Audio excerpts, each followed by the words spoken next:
Hello, Burbankers, and welcome to the Mike and Roy Show. Very excited to have all our candidates coming in for interviews for City Council election.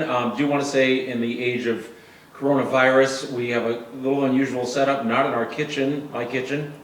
This time, Mike and I are comfortable without our masks on, and we're appropriately spaced out. We're very spaced out from our candidate today, Mr. Konstantine Anthony, who did run for council back in 2017, so we're excited he's back in the fray again. So we're going to get right to the questions. Mike, take it away. Konstantine, great to see you. Hello, good to see you too. Thank you for having me. We sent you a lot of these questions.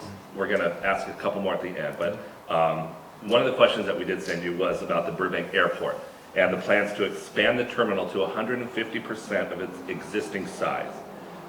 We know the plan is to replace the 14 gates for 14 gates, but with the expansion of the terminal, we're likely to see a dramatic increase in air and ground traffic. What are your thoughts on airport expansion at Burbank Airport? So the original push, this was Measure B back in 2016, was to update the airport. And there were arguments for and against, and I think one of the most compelling arguments that got people to vote for it was the crumbling infrastructure. That's what we kept hearing, crumbling infrastructure. Whether or not you voted for or against it, I think concerns still abound because even Measure B was never fully realized. Like, they didn't have the plans, they didn't know what they were doing, they were just saying, can we do it?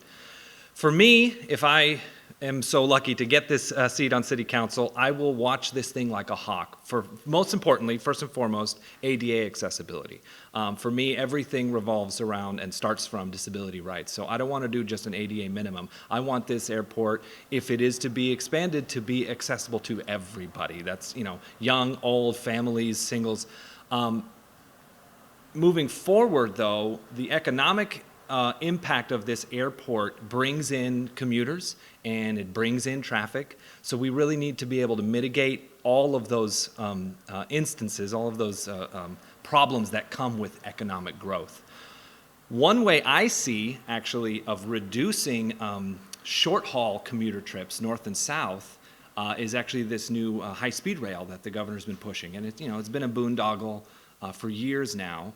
But I attended the Zoom meeting the other week, and they're talking about putting in this terminal right north of the airport. And I see, in my talks with Metro, I'm the chair of the Transportation Commission here in Burbank, I see that this could actually reduce those north-south Bay Area, LA County trips. And for me, that is a big component of what high-speed rail should be doing. We need to reduce these quick little trips in the morning and the afternoon. It actually cuts down jet fuel exhaust and pollution and carbon emissions and all of that.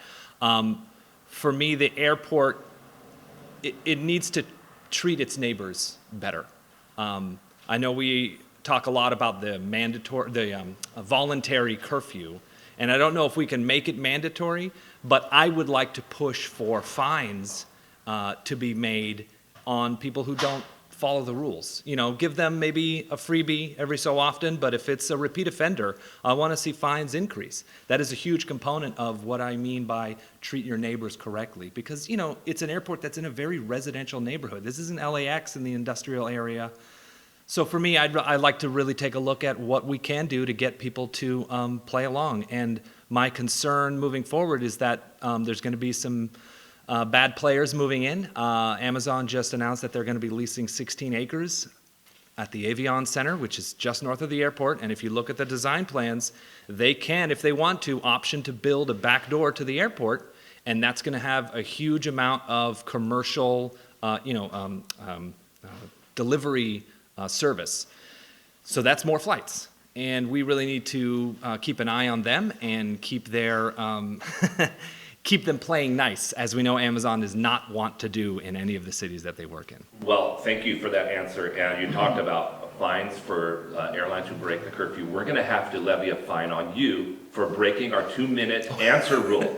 Sorry. Yeah. But thank you for being so thorough. Roy, you're up. Yes, and I'm glad you brought up Amazon, just so our viewers, Mike and Konstantine, know there's a project at San Bernardino right now, a smaller project by Amazon that is being attempted to be blocked, to be sued by the California State Attorney General, environmental groups and citizen groups, that's smaller than the Burbank project. Mm-hmm. What is going on in Burbank that makes us so expendable here?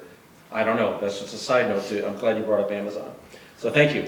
Police corruption, abuse and systemic racism have been a major problem in law enforcement agencies across the U.S. How would you rate BPD's record on these issues? Wow. So BPD historically has not been, shall we say, great at race relations and corruption. We know about the FBI investigation back in 2015 and all of that problematic issues. But I will say they've made great strides in recent years. I don't think we're all the way there yet. There's a lot we can do. One of the minimums that we can push for, and this is a nationwide movement, it's the Police Use of Forces Project 8 Can't Wait, if you've heard about it. It's 8 use of force protocols that police need to put in their plans, in their policy plans. And currently Burbank only does 4 of the 8. I'd like to put in the other 4. I mean, it's simple stuff like, banning chokeholds and how you interact with suspects when you draw your weapons and that kind of thing. They're very simple and common sense reforms. So that's the bare minimum. But there's a big call right now across the country, and you've probably heard about it. It's called Defund the Police. And for me, I want to take the movement at its word, not to abolish the police forces, but to take away programs that really don't help the community good. When I was a kid, we used to have police in schools, and we still have them today, and they've kind of changed and evolved, and they're no longer there to create a community engagement with the kids. It's there to enforce bad behavior. And I don't think cops should be enforcing bad behavior on school grounds. I think that's a job for the principal and the guidance counselor. So for me personally, I would take the police officers that are assigned to our schools and put them somewhere else. So no SROs in the schools anymore. And a lot of the community members, I've talked to a lot of parents, they feel that that's an apropos thing to do, especially in 2020. One of the other things I've seen is our police actually write tickets. We have actual Burbank police officers writing parking tickets, which, in any other city, it would be part of the transportation department. So I would like to match that as well, move our ticketing enforcement to transportation rather than paying a full-time police officer with a gun and a badge going up and down the street writing tickets for somebody. If somebody graduates the academy, they want to stop bad guys. They don't want to write tickets. So these are some of the ideas that I have to answer that call of defund the police. Rather than saying, oh, we're never going to do that, I reject all of that idea. I will say, okay, I accept what you're saying. Let's find common sense solutions to put that into effect. Because, it's just a phrase. People can do whatever they want with it, and I'd like to lead that charge. Thanks. Exceedingly high salaries throughout our city staff has been a major concern for many Burbank residents. Staff disagrees, and argues that their salaries are in line with those in comparable communities and essential in order to retain staff and city employees. Our research and the high turnover rate among staff disputes that. What are your thoughts on staff salaries here in Burbank? When I look at staff salaries, it's not just that our city is trying to compete with other cities. They're also trying to compete with the cost of living in Burbank. If we, as a city, tackle this affordable housing crisis and we can bring the cost of housing down, it's actually going to cost us less to maintain good employees because they want to live and work in the city that they are a part of.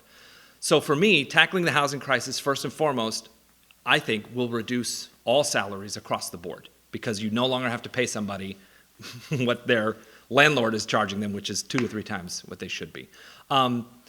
When I look at executive staff and their numbers are so much higher than our regular staff, I would like to really dig into that price point on seniority and how long they've actually been with us. Because sometimes we'll hire people from other cities and, it's great to get new blood and new ideas, but if we're paying them the same amount as somebody who's risen through the ranks, who's gotten to know Burbank and has a connection to the community and knows their staff more, why are they at the same competing salary? I think seniority should be rewarded. I think somebody who's made a commitment to the city, you've been here 20, 25 years, I'm okay giving you a bigger salary bonus, but hiring people from outside to come in and do a job that we could hire from internally and then paying them the same price, I don't believe in that. I don't think it works. Thank you. Our neighboring communities charge developers a fee per unit that they build, but are much, much higher than the fees charged in Burbank. These development impact fees could greatly benefit our community, but our city council and staff are very hesitant to raise these fees to the level of our neighbors. And Mike and I have spoken many times at council about this disparity. That's a side note. What are your views on development impact fees, and do you feel our low fees are encouraging developers to replace much of our affordable housing with units that are too expensive for most of our current residents? Well, I'll answer that backwards. First and foremost, to protect affordable housing, we're going to need a rent control ordinance in Burbank. We need to protect our older units and our people who are living in lower cost housing. That's a citywide program that I fully endorse, and Measure RC is going to be on the ballot in November.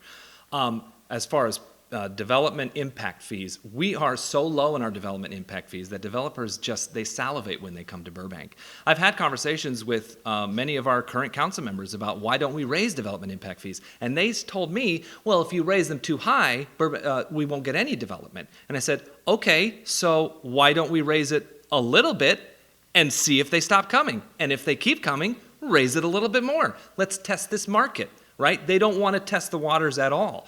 So there's a range in there that we know we can raise that we haven't hit a cap yet. So I say raise the development impact fees until we start losing developers.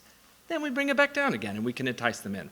And even then, at that point, we can keep the development impact fees high and give tax credits to developers that we like, who are building the things that we like. If they want to give more parks, if they want to give more community benefits.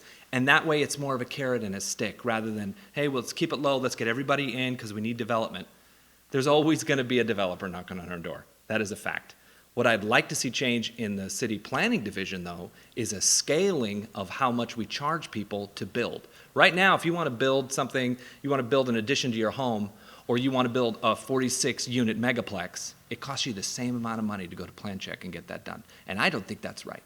I think we should scale our plan check fees for the cost of the thing that you're trying to build. If you have a grandma who's moving into your house and you just want an extra room, it shouldn't cost you $15,000 just to get the plans done.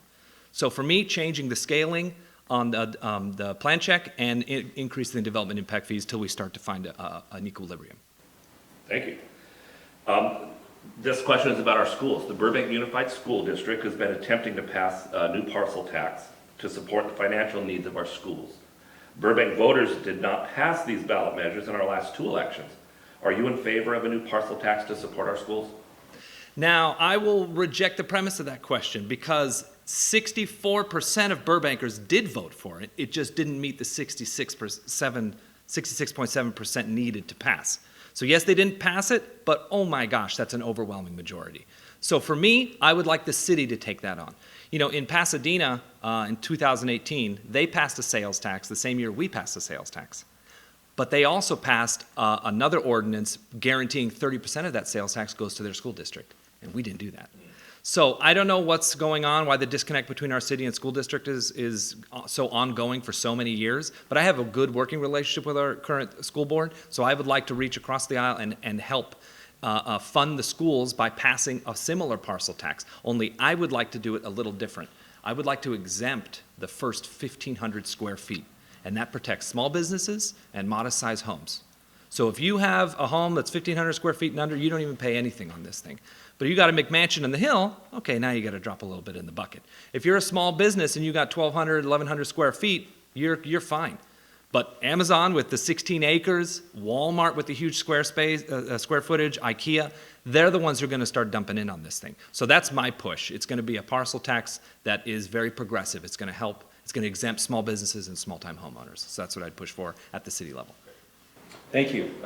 Our city council imposed what we see as restrictions on our ability to publicly address and engage with our elected officials and city staff. One of these restrictions was the elimination of final public comment at the close of every city council meeting. And I know you've seen us down there talking about that, Mike and I, and other people. And we've seen you down there. That's right. Would you support us in our effort to have final orals reinstated at city council meetings? Unequivocally, yes. I've been going to city council for almost 4 years now, and I do miss that final public comment. If, you know, maybe it doesn't need to be a whole 3 minutes, if we can squeeze in 1 or 2 minutes at least to comment on what happened in the meeting, we got to find some balance there, because right now it's so top heavy. Everything's at the front. We don't know anything that's happened that night, and we the public can't critique the actions taken that night. So, at 1 a.m. in the morning, they're passing late night stuff, and we can't hold them to task till, a council meeting 2 weeks later.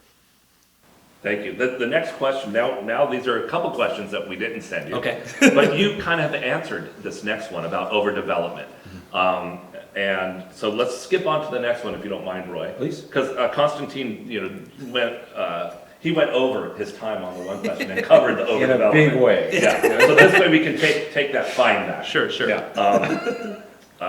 If you're elected to city council, the safety and quality of life of Burbank residents should be a priority. What would you consider to be the number one priority for a city council member? Right now, in 2020, the number one priority is the affordable housing crisis. That affects everything that we do. We have to charge our staff more. We have to, pay for higher fees on everything. The homelessness issue has just gotten out of hand. There are so many people leaving the city and losing the community that they love because they simply can't afford to be here anymore. So for me, passing a 20% minimum on affordable housing construction on all new developments, deed restricted to 55 years, that's something Pasadena already did. Why can't we do it? And our city council's hemming and hawing at 12%. I don't think that's enough. 20% is the minimum we need. Passing a rent control ordinance, increasing homeless services, really helping out our small businesses. I'm a huge fan of tax rebates for small businesses. Anything to keep more money in our local community's pocket, and the number one money suck right now is the housing costs.